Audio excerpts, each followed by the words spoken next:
बोलिए सद्गुरु महाराज की जय, सच्चे दरबार की जय। आज हम दिव्य ज्योति जागृति संस्थान की मासिक पत्रिका अखंड ज्ञान से साप्ताहिक सत्संग प्रस्तुत करते हैं और परम पावन आशुतोष जी महाराज जी से प्रेरित हैं। आज का ये सत्संग सितंबर 2015 के अखंड ज्ञान से लिया गया है और इसका विषय है गुस्सा नहीं है अच्छा। इटली के विख्यात कवि टेसो को किसी ने एक बार बहुत आहत किया, बहुत परेशान किया। तब लोगों ने टेसो से पूछा, तुम उस व्यक्ति से बदला क्यों नहीं लेते जिसने तुम्हारे साथ इतना बुरा व्यवहार किया? तुमने उसे छोड़ दिया। टेसो ने कहा, बिल्कुल ठीक कहते हो तुम सब। मेरा मन भी यही कर रहा है कि उसने मेरे साथ जो किया है उसके बदले में मैं उससे एक चीज तो लेकर ही रहूंगा। अब टेसो की ये बात सुनकर पूछने वालों ने अनुमान लगाया, तुम्हारा मतलब है उसका मान सम्मान, उसकी संपत्ति या फिर उसका जीवन ही? टेसो ने कहा, मैं उसके। आगे हम पूर्ण विराम नहीं बल्कि एक प्रश्न चिन्ह लगाकर, क्वेश्चन मार्क लगाकर यहीं छोड़ देते हैं। अगली घटना सुनिए। अफ्रीका में रंग भेद के चलते काले लोगों पर अत्याचार जारी था। ऐसे में काले लोगों में जोश भरने के लिए एल्बर्ट श्वाइटजर अफ्रीका के जंगलों में गए। वहां पर एकत्रित काले लोगों के विशाल समूह के आगे बुलंद आवाज में बोले, मेरे भाइयों, बहुत हो गया। अब से ठान लें, यह निश्चित कर लें कि यदि सुबह कोई तुम्हें अपशब्द कहे या दोपहर को कोई तुम्हारा भोजन छीन ले तो, या फिर रात को कोई तुम पर झूठा आरोप लगाए तो। अब इस बात को भी हम इतना सुनकर और एक प्रश्न चिन्ह लगाकर छोड़ देते हैं। अब अगली घटना सुनिए। प्रशिया के राजा फेडरिक II के कक्ष में चांदी की एक पेटिका रखी थी, जिसके अंदर उस राजा ने सौंफ, सुपारी आदि खाद्य सामग्री रखी थी। एक दिन फेडरिका के एक नौकर को उसमें से उसने कुछ चुराते हुए देख लिया और नौकर, उसने जब राजा की आवाज सुनी तो सिर से पांव तक कांप गया, गिड़गिड़ाने लगा, क्षमा मांगने लगा। क्षमा मांगते हुए राजा के सामने घुटनों के बल गिर गया। राजा ने बोला, तुमने हमारे कक्ष में ये किया, क्या तुम्हें? अब हम इस बात पर भी यहां पर प्रश्न चिन्ह लगाकर छोड़ देते हैं। देखिए, ऊपर वर्णित सभी घटनाएं इतिहास में घट चुकी हैं, परंतु हमने इन्हें आपके सामने अधूरा रख छोड़ा है। क्यों अधूरा रखा है? हमने बाद में रिक्त स्थान छोड़े हैं और ये रिक्त स्थान जानबूझकर छोड़े गए हैं, सिर्फ आपसे पूछने के लिए कि यदि आप टेसो, एल्बर्ट या राजा फेडरिक के स्थान पर होते तो आपकी क्या प्रतिक्रिया होती? एक बार, सिर्फ एक बार ईमानदारी से विश्लेषण कीजिए। अब जरा अपनी प्रतिक्रिया की वास्तविक प्रतिक्रिया के साथ तुलना करके देखिए। टेसो से जब पूछा गया था कि वह अपने अपमान व हानि के बदले में उस व्यक्ति से क्या एक चीज छीन लेना चाहता है, तो टेसो ने ना तो उस व्यक्ति का मान सम्मान कहा था, ना ही उसकी संपत्ति और ना ही उसके प्राणों की चर्चा की, बल्कि टेसो ने कहा था कि मैं उससे उसकी बुरी सोच छीनकर छिन्न भिन्न कर देना चाहता हूं और मैं जानता हूं कि मुझे उसके लिए यह वस्तु छीनने के लिए गुस्से की आवश्यकता नहीं है। गुस्से से नहीं बल्कि प्रेम, धैर्य और क्षमाशील होकर ही मुझे ये वस्तु उससे मिल जाएगी। अब दूसरी घटना। अफ्रीका के काले लोगों पर होने वाले अत्याचार को देखकर एल्बर्ट ने समस्त जन समूह के सामने गरजते हुए कहा था, यदि सुबह तुम्हें कोई अपशब्द कहे तो क्रोधित मत होना। उसके शब्दों को नजरअंदाज करके बदले में मीठी सी मुस्कान दे देना और मन ही मन उसके कल्याण की ईश्वर से प्रार्थना करना। दिन में अगर कोई तुम्हारा भोजन छीन ले तो भी आक्रोश मत करना। अपने मन को ये समझाकर शांत कर लेना कि ईश्वर ने तुम्हें इससे भी ज्यादा देने के लिए रखा है। और यदि रात में तुम पर कोई झूठा इल्जाम लगाए, तुम्हें अपने गलत शब्दों से उकसाए, तो भी अपना संयम मत खोना। आग बबूला होकर उस पर बिल्कुल मत चिल्लाना, बल्कि उसे क्षमा कर देना। यह सोचकर उसे क्षमा कर देना कि ईश्वर ने भी तो तुम्हारे कितने सारे झूठे अपराधों को, तुम्हारे कितने बड़े बड़े झूठों को क्षमा किया है। उस दिन रात को पता है, जब तुम सोने लगोगे तो तुम्हारे मन में नितांत शांति का एहसास होगा। तुम स्वयं में एक अलग व्यक्तित्व को महसूस करोगे। ये था दूसरी घटना का असली जवाब। अब हम तीसरी घटना पर आते हैं। जो प्रशिया के राजा थे, उन्होंने जब अपने कक्ष से नौकर को चोरी करते हुए देखा, तो उन्होंने बड़े प्रेम पूर्वक कहा, क्या तुम्हें खाना अच्छा लगता है? उस नौकर ने पहले तो कुछ नहीं कहा, लेकिन जब राजा ने फिर कहा, कहो क्या तुम्हें ये पसंद है? तब उस नौकर ने डरते डरते हाँ में सिर हिला दिया। इस पर राजा ने कहा, तो तुम ये पूरा डब्बा ही रख लो ना, क्योंकि यह वस्तु हमारे और तुम्हारे जीवन के लक्ष्य के सामने बहुत ही छोटी है। और देखो, अगर हम आज यदि इन घटनाओं की चर्चा करें, और सच कहूं तो यदि ये घटनाएं आज इस समय घटित होती, तो हम टैसो, एल्बर्ट या राजा के स्थान पर होते, तो क्या हम इतना संयम, धैर्य अथवा समझदारी का परिचय दे पाते? संभावना काफी कम है, बल्कि है ही नहीं, क्योंकि आज हम नरमी के स्थान पर गर्मी भरे व्यवहार को अपनाना बेहतर समझते हैं। कोई कुछ कह दे तो बस फिर हम और हमारा 440 वोल्ट का गुस्सा। हमारे जीवन के शब्दकोश में तो लिखा है, गुस्सा जिंदाबाद। आपको याद होगा कि प्राचीन भारत में छात्रों को पढ़ाया जाता था, सत्यम वद क्रोधम मा कुरु। पर इस समय, जबकि समय के साथ साथ बहुत चीजें बदल गई हैं, हमने इस पाठ को भी पूरा 180 डिग्री घुमाकर क्या बना दिया है? हमने उसे बना दिया है, असत्यम वद क्रोधम कुरु। और इस उलट पाठ को हम हर रोज याद ही नहीं करते, बल्कि बढ़ चढ़कर उसे प्रयोग में भी लाते हैं। क्रोध से तो हमने जैसे अपना नाता ही जोड़ लिया है। इतनी पक्की साठ गांठ कर लिए हमने क्रोध से, मानो क्रोध और हम एक दूसरे के पर्याय ही बन गए हैं। लेकिन क्रोध को अपनी जिंदगी में स्थान देने का अर्थ समझते हैं आप? बहुत भारी नुकसान, हर स्तर पर नुकसान। कैसे? आइए जरा अब इसकी झलक भी ले लेते हैं। क्रोध करने पर हमारे शरीर में इपाइनफ्रिन, कोर्टिसोल इत्यादि हार्मोनों का स्त्राव होता है, और इनकी मात्रा बढ़ने का अर्थ है बीमारियों का भंडार, जैसे धमनियों की क्षति, प्रतिरक्षा क्षमता में कमी, उक्त रक्तचाप, शरीर में ग्लूकोज की मात्रा में वृद्धि इत्यादि।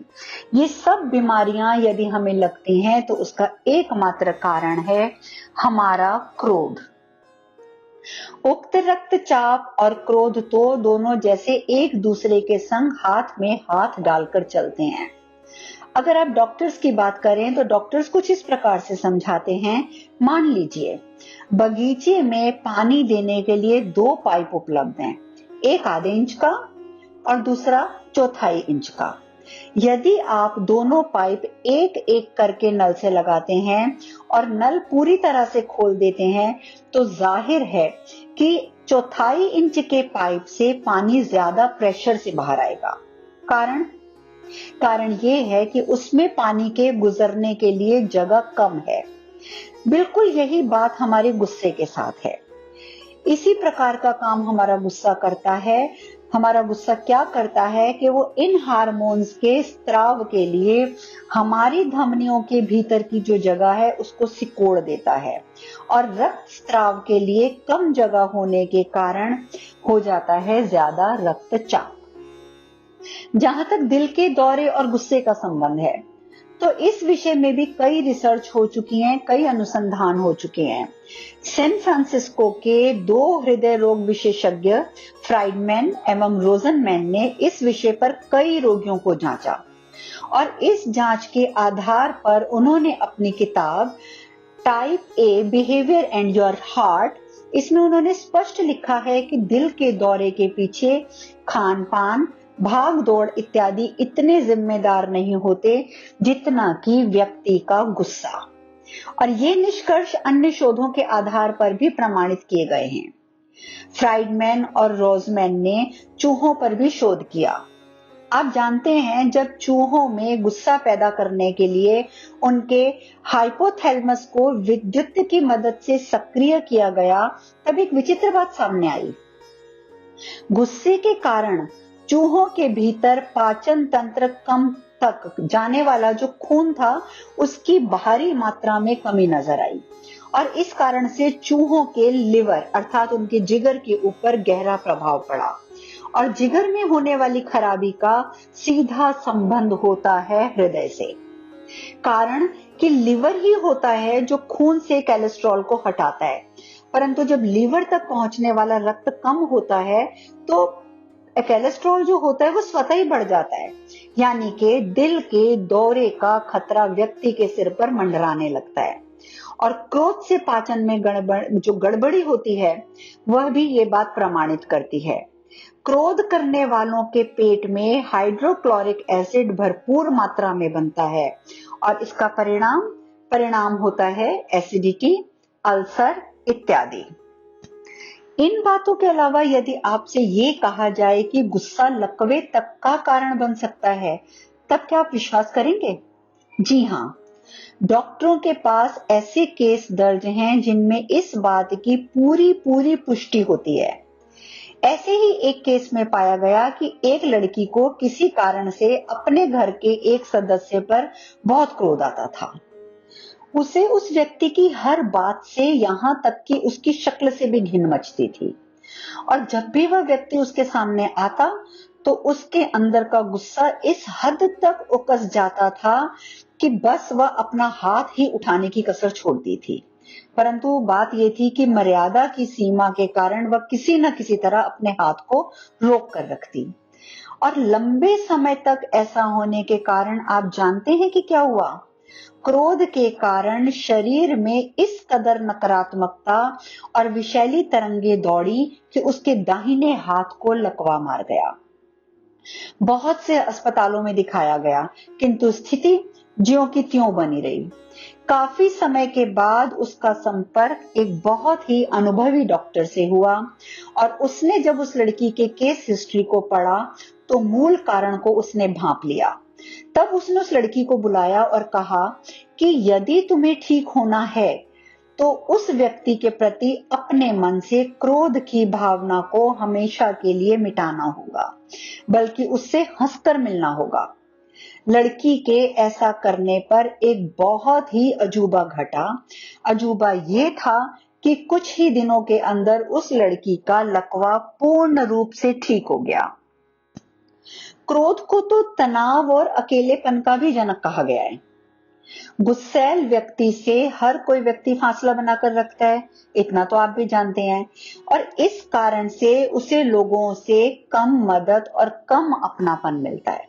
इतना ही नहीं, गुस्सा हमारे कार्य अथवा विकास के लिए भी बेहद हानिकारक है। देखिए, आपने सेरेना विलियम्स का नाम तो सुना ही होगा।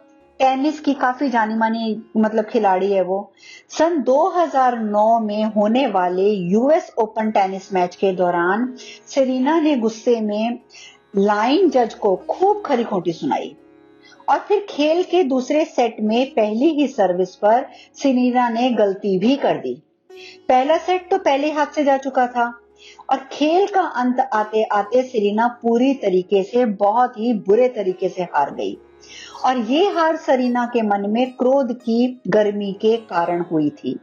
साथ ही जज ने भी उसके बुरे बर्ताव के कारण उस पर भारी पेनल्टी भी लगा दी, भारी फाइन भी लगा दिया। क्रोध के कारण सेरेना मैच तो हारी ही, साथ ही उससे $82,500 की भारी भरकम रकम का जुर्माना भी भरना पड़ा। इस तरह कोई भी अगर पहलू हो, गुस्से से यदि कुछ हाथ लगा है तो वह लगा है सिर्फ नुकसान और पछतावा। कई बार तो ये पछतावा उम्र भर का बोझ बन जाता है, उम्र भर का बोझ।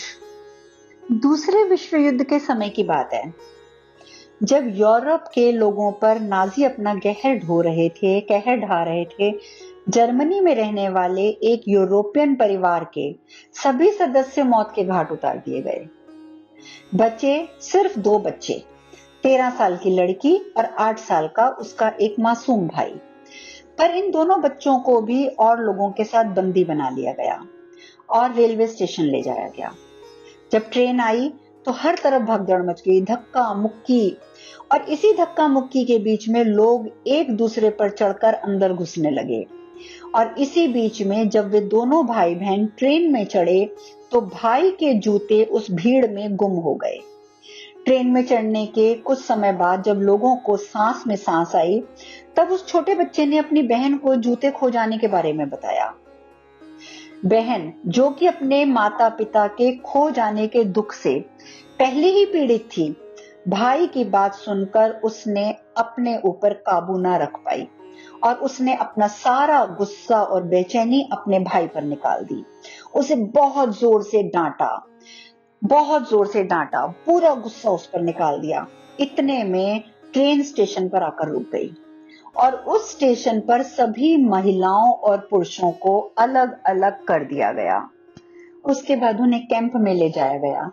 3 साल के लंबे अंतराल तक बहन और भाई एक दूसरे से नहीं मिल पाए।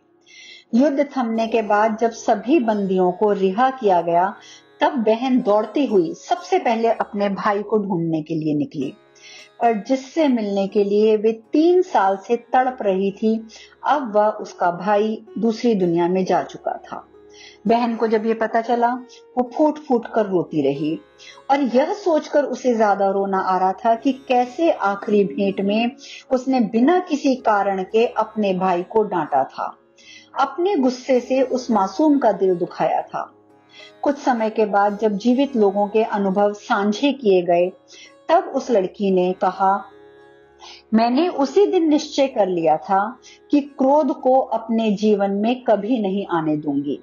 जब भी किसी से मिलूंगी अत्यंत प्रेम से बात करूंगी और यही सोचकर कि कहीं मेरी उससे ये आखिरी मुलाकात ना हो जैसे मेरी वो अपने भाई के साथ थी। निसंदेह क्रोध ने आज तक न जाने कितने लोगों का दिल दुखाया है, और ये भी बहुत बड़ी सच्चाई है कि आज तक किसी को सुख या खुशी प्रदान तो नहीं की क्रोध ने। इसलिए जीवन में खुशी की चाह रखने वालों को क्रोध छोड़ देना होता है, यही उनका समझदारी भरा निर्णय होता है। किंतु यहाँ एक यक्ष प्रश्न हमारे सामने उठ खड़ा होता है कि आखिर क्रोध से पीछा छुड़ाएं तो कैसे? छोटे मोटे तरीके तो आए दिन फेल होते ही रहते हैं, यहाँ तक कि तप अथवा कड़ा अनुशासन भी अधिकतर बेअसर साबित होता है। इसका एक उदाहरण भी सुनिए। एक बार एक व्यक्ति ने अपने क्रोध पर संयम धारण करने के लिए अपना घर, परिवार, यहाँ तक कि शहर ही छोड़ दिया। अब उसने निर्णय ले लिया, उसने ये सोचा कि ना तो मैं लोगों के संपर्क में आऊंगा, ना ही मेरे मन में गुस्सा पनपेगा, और ऐसा सोचकर वह जंगल में जाकर रहने लगा, तपस्या में लीन हो गया। काफी समय तक मौन धारण किए बैठा रहा। दिन बीतते गए, उसने मन ही मन प्रसन्नता उसको महसूस होने लगी कि उसने अपने क्रोध पर काबू पा लिया है। अब जब उसे ये महसूस हुआ कि उसने अपने क्रोध पर काबू पा लिया है, तो उसने वापस जाने का निर्णय लिया। रास्ते में एक गांव पड़ा, बड़ी जोर से प्यास लगी थी। उसने अपनी लुटिया, जो उसके पास एक लुटिया थी, नल के नीचे रखी, पर जैसे ही पानी भरा, लुटिया अचानक से रुड़क गई। खैर, उसने लुटिया दोबारा उठाई, उसको दोबारा से सीधा करके फिर पानी भरने के लिए रख दिया। भरते भरते लुटिया फिर से रुड़क गई। अब इधर प्यास तेज लगी थी, पर उधर लुटिया, वो तो जैसे धैर्य की परीक्षा लेने पर उतारू थी। उसने तीसरी बार फिर लुटिया को रखा। अभी रखी ही थी कि वह फिर से फिसल गई। बस यहां लुटिया फिसली और वहां उसका धैर्य फिसला। उसने लुटिया को उठाया और जोर से जमीन पर दे मारा। लुटिया तो जैसे टन टन टन करती हुई बहुत दूर चली गई, और ऐसे महसूस हुआ जैसे अपनी टन से उसने कृत्रिम संयम को ठेंगा भी दिखा दिया था कि तूने जो संयम धारण किया था वो तो कृत्रिम था। तो फिर क्रोध की कैद से मुक्त होने का कारगर उपाय क्या है? प्रश्न तो फिर वहीं का वहीं आ गया। देखिए, महात्मा बुद्ध ने इस विषय में अपने शिष्यों को एक बड़े मार्के का सूत्र बताया था। उन्होंने ये सूत्र बताते हुए कहा था कि मान लो, उन्होंने उदाहरण दिया था कि मान लो यदि तुम्हारा स्वयं का नाखून तुम्हें लग जाए, ठीक है, और रक्त बहने लगे, तो तुम्हारी प्रतिक्रिया क्या होगी? क्या तुम खुद से खुद को आहत हुआ देखकर खुद पर ही गुस्सा हो जाओगे, खुद पर ही बरस पड़ोगे, अपने प्राण लेने पे उतारू हो जाओगे? नहीं ना। ना तो स्वयं पर तुम्हें क्रोध आएगा, ना तुम स्वयं पर क्रोधित होगे, और ना ही अपने क्रोध के आवेश में आकर अपने आप पर हाथ उठाओगे। बल्कि तुम क्या करोगे? बल्कि तुम उस घाव को भरने का प्रयास करोगे, क्योंकि तुम जानते हो कि चोट मारने वाला और चोट खाने वाला अलग अलग नहीं, एक ही है। बस यही सोच अपने और औरों के संबंध में भी रखनी है। ब्रह्म ज्ञान की साधना से तुम जितना अपने अंदर उतरोगे, उतना ही ये भाव तुम में दृढ़ होता चला जाएगा कि सामने वाला व्यक्ति और तुम एक ही ईश्वर की अभिव्यक्ति हो। ऐसा एहसास होने से क्या होगा? यदि आपको ऐसा एहसास होता है तो क्या होगा? यदि सामने वाला कुछ कह भी देगा तो भी तुम उसके प्रति ना तो घृणा रखोगे, ना क्रोध का भाव आने दोगे, बल्कि उसे क्षमा कर दोगे। ठीक वैसे ही जैसे खुद से खुद को चोट लगने पर तुम अपने आप को क्षमा कर देते हो, तब तुम अपने क्रोध में बहकर स्थिति को बिगाड़ोगे नहीं। जैसे अपना घाव भरने का तुमने प्रयास किया, बल्कि उसी प्रकार से तुम स्थिति को संवारने का प्रयास करोगे। सोचिए, सोच कर देखिए, कितनी सुंदर ये पृथ्वी दिखेगी जब इस पर रहने वाला प्रत्येक व्यक्ति साधना के द्वारा इस एकता के भाव को समझ जाएगा। जब क्रोध का नामो निशान भी नहीं रहेगा, तब हम सबके हृदय में क्या रह जाएगा? केवल और केवल शांति और सद्भावना। बस शांति और सद्भावना का निवास ही हमारे हृदय में शेष बचेगा। तो ये थी आज की हमारे सत्संग के लिए कथा। इस तरह के यदि आप और भी लेख पढ़ना चाहते हैं तो और अधिक लेख पढ़ने के लिए आप हमारी मासिक पत्रिका अखंड ज्ञान, जो कि 3 भाषाओं में उपलब्ध है, हिंदी, अंग्रेजी और पंजाबी, आप विवरण में उल्लेखित लिंक पर क्लिक करके पत्रिका की सदस्यता को प्राप्त कर सकते हैं। अगली बार हम एक नई कथा के साथ आपसे मिलेंगे। जय महाराज जी की।